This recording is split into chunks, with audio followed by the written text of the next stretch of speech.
The VAR Show, the one place for your weekly football update.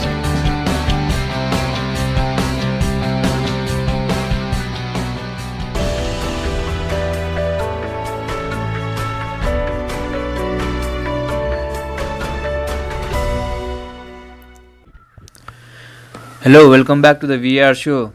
So today, as usual, we are going to discuss, or I'm going to answer questions which are put up to me by various people who have sent in the questions and wanted to be answered.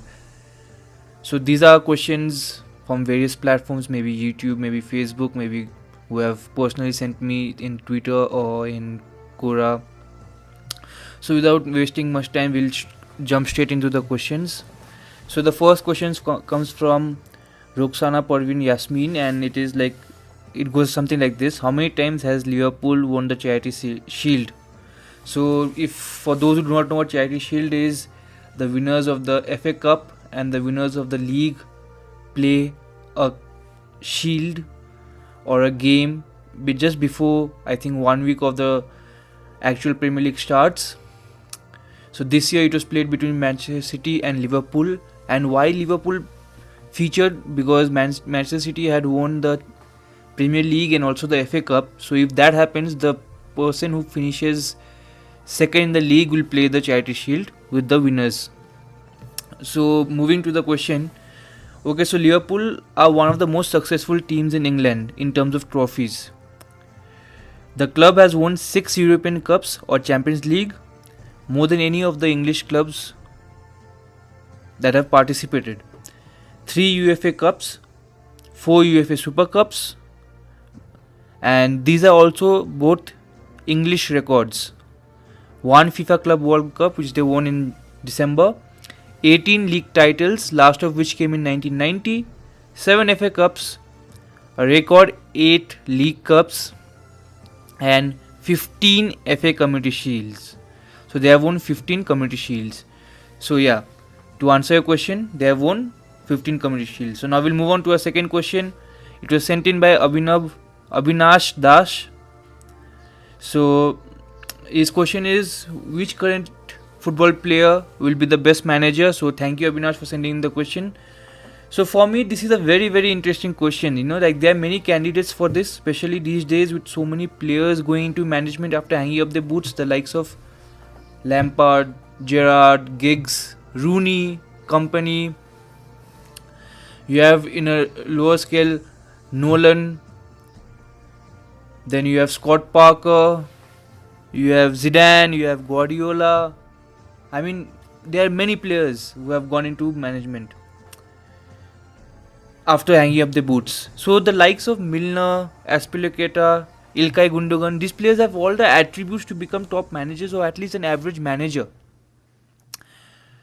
They have played at the highest level for such a long period of time and under so many high quality coaches, especially the likes of, you take all 3 of them, not the likes of, like you take Ilkay Gundogan, he has played against Joachim Löw in German national team, Jurgen Klopp in Borussia Dortmund, Thomas Tuchel in Dortmund, Pep Guardiola in Manchester City. These are generation defining managers. Take Aspilicueta, Conte, Ancelotti, Mourinho, Lampard, Sarri. Then the Spanish national teams, my god, those are quality. Even the same for the like of Milner, amazing. So they have played at the highest level for such a long period of time. They know ins and outs, how it's supposed to function, what is the prerequisite of a team that needs to win.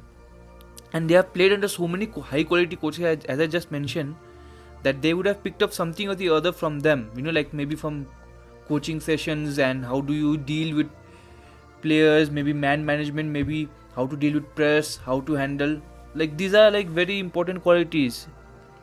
So then you have the likes of Company and Rooney, who are in player manager roles in their respective clubs, although I think Company is relieved from his duties as a manager. So yeah, so it shows that they want to go that way, that they want to be the manager. But it's hard to say because most managers in the past have not been exceptional players. You take Mourinho, who has not been an exceptional player, or you take Jurgen Klopp, not an exceptional player. But that does not mean, since they have not been, the likes of Ramos or Piqué or even David Silva cannot be exceptional managers, as we have also seen Zidane, Guardiola, and to some extent Frank Lampard right now, or Ole, who has also been doing good of late, who have been very good players and also historical managers. Not Lampard and Ole, but Zidane and Guardiola have been historical managers. You know, personally for me, if you ask to earmark one player, I would go with James Milner, because he just gives that vibe, of a person who is going to be a manager. So yeah, to answer your question, I think James Milner, but I can be very wrong. Okay, moving on to our next question. This was sent in by Tom Rutherford. Has the Premier League extended the delay until 30th of April? First of all, thank you, Tom, for sending in a question. So, to answer your question, apparently, according to the new meeting among the Premier League chiefs, it was discussed that Premier League would not resume at the beginning of May, which was earlier the date of restart. They had said that they will start the league in May, that is beginning of May. But now they have said that it will not resume then. The new restart date is not fixed, and they have said that the 2019 and 2020 season will only return when it is safe and appropriate to do so. So they have not set a particular date, but they have postponed it. And that, according to me, will probably be end of June or beginning of July, hopefully, if everything goes correct. But again, there are also talks of WHO requesting football bodies to postpone all football activities till 2021. We do not know, it's not clear what will happen, but hopefully by June end or July beginning it will start, and even if it starts, then it will be under closed doors. So I think I have answered your question. Moving on to Jamie or Jaime, or however you pronounce it, depending on the country you are in. So I'll go with Jaime Almodovar. So he has sent in the question: has an English football club ever lost a league game whilst scoring 6 goals? So thank you for your question, Jaime or Jamie, however you pronounce your name.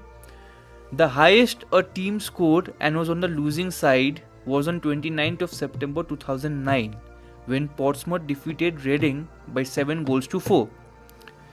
So that means no team has scored more than 4 goals and lost. However, West Brom and Manchester United were involved in a 5-5 draw on 19th of May 2013, which also happened to be Sir Alex Ferguson's last game in charge. And guess what? Who scored a hat-trick in that match? Romelu Lukaku. And I think Javier Hernandez scored the last goal of the game. I do not know.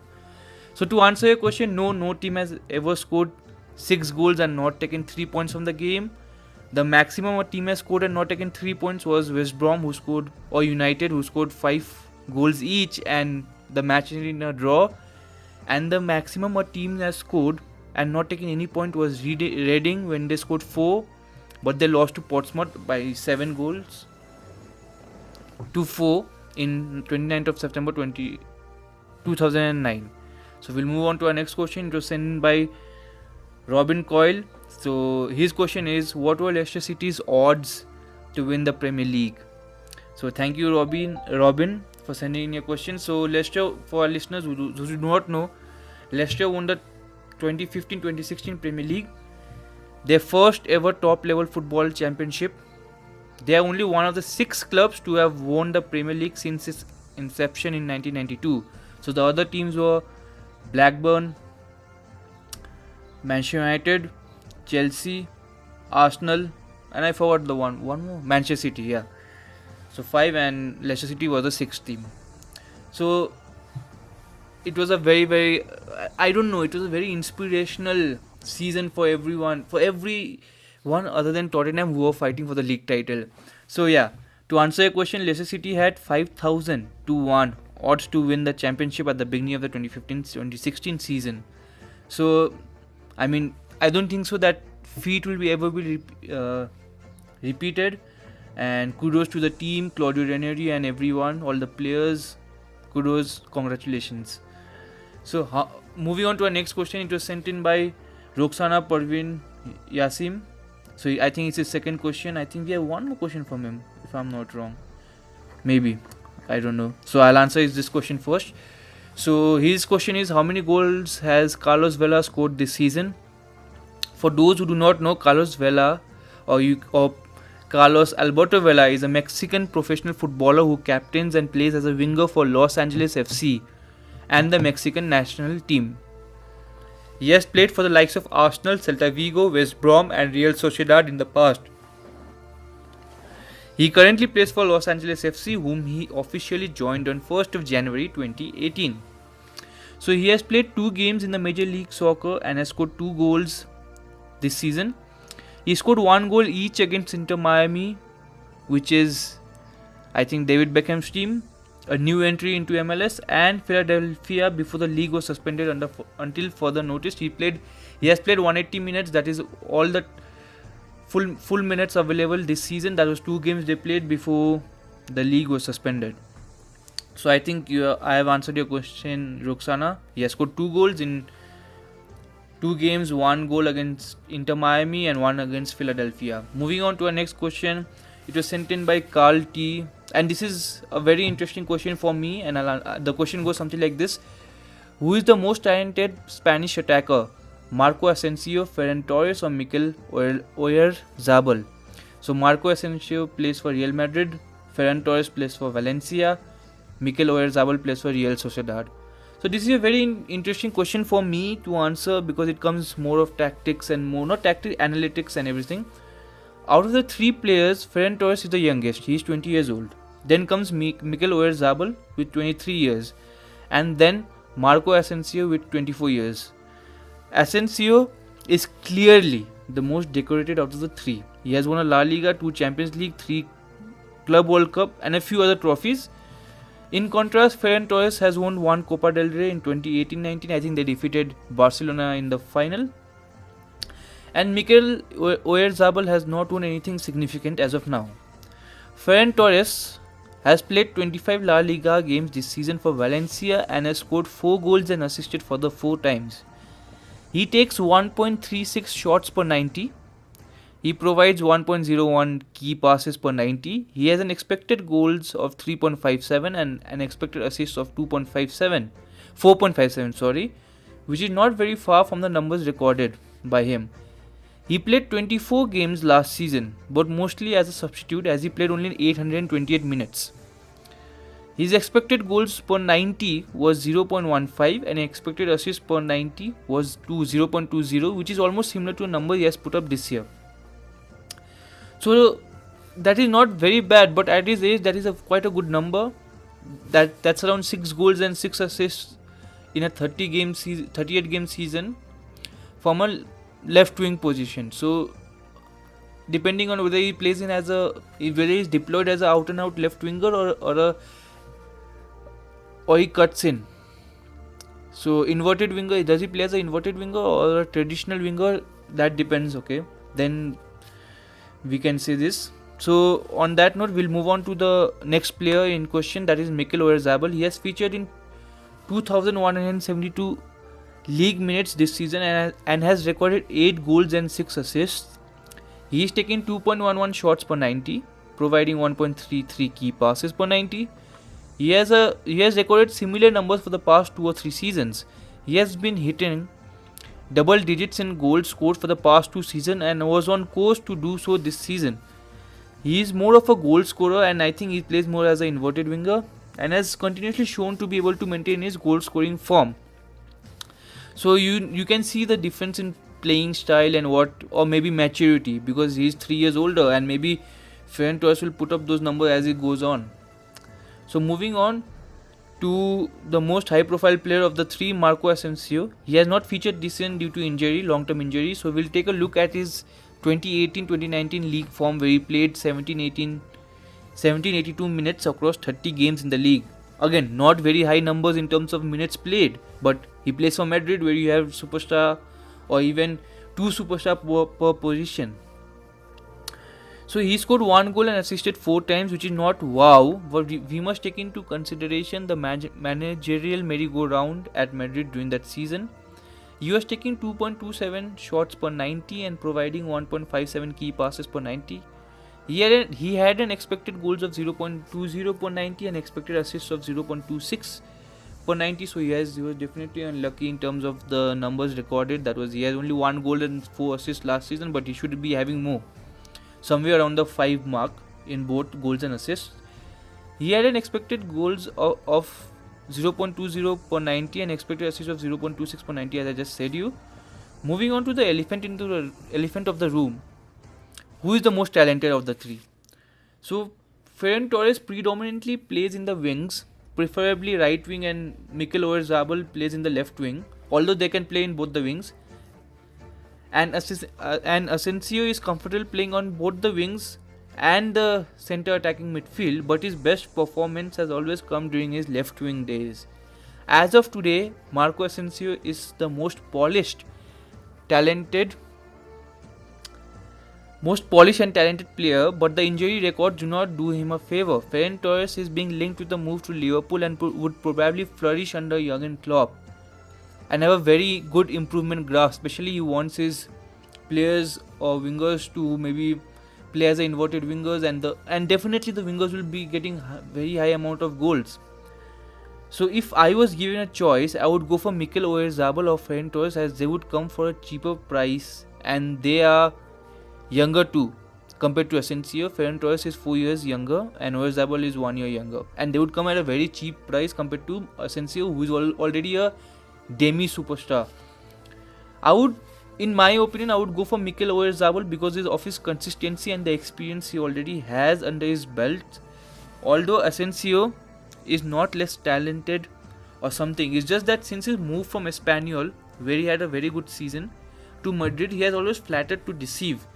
He has a very high potential ceiling but has not been able to produce it, and maybe he has to move on from Madrid to a lesser club or to a club where he will get chance more and he can show his talent. So for me, Mikel Oyarzabal as of now is the most talented player as of now this season.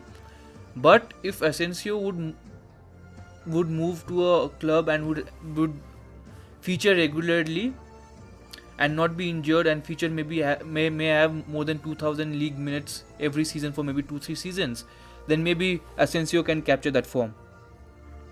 So we'll move on to our next question, and there was no name of the sender, so I'll put it as anonymous. So the question goes something like this: what is the longest unbeaten home run in the Premier League?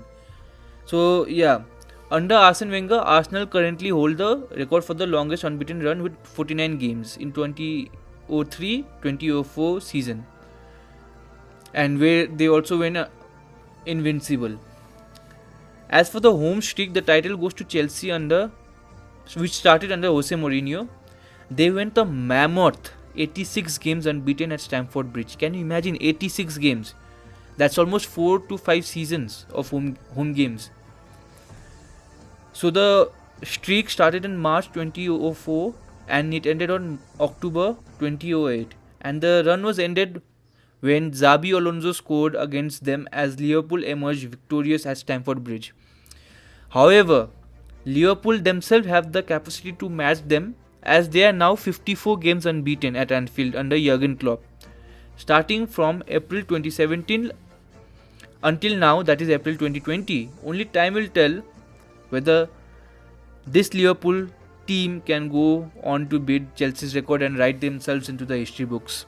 So yeah, so the longest is Chelsea with 86 games as of now. So now we'll move on to our next question. So this was sent in by Mohammad Saiful Alam Siddiqui. So his question is: how many times have Liverpool won the Champions League?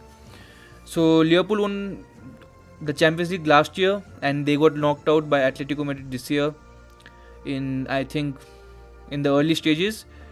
So Liverpool have won the Champions League 6 times, to answer your question first, the most of any team in England, and only AC Milan with 7 and Real Madrid with 13 have more Champions League titles than the Reds. The Reds won their first Champions League in 1977 when they defeated Borussia Mönchengladbach by 3-1. They won it a second time in 1978 when they defeated Club Brugge of Belgium by 1-0. They won their third Champions League in 1981 when they defeated Real Madrid in the final by 1-0. They won their fourth title in 1984 when they defeated AS Roma on penalties after the match ended in a 1-1 draw. They won their 5th in 2005 in Istanbul when they came back from 3 goals behind to win on penalty against the mighty AC Milan. The final of the 6 came in 2019 when they defeated Tottenham Hotspur by 2 goals to nil to lift the Champions League. So on that note, that was the final question sent in. So if you want your questions to be answered, if you have any questions, you can send in your questions to our Facebook page, the VAR Show, or our YouTube, or maybe in Quora. You can send it to me. To my handle is Subhashish Lala Koirala. You can send in Twitter also. So you can send in wherever you want if your questions should be answered. And on that note, I'll take a leave and probably I'll see you in the next video. Till then, take care and bye.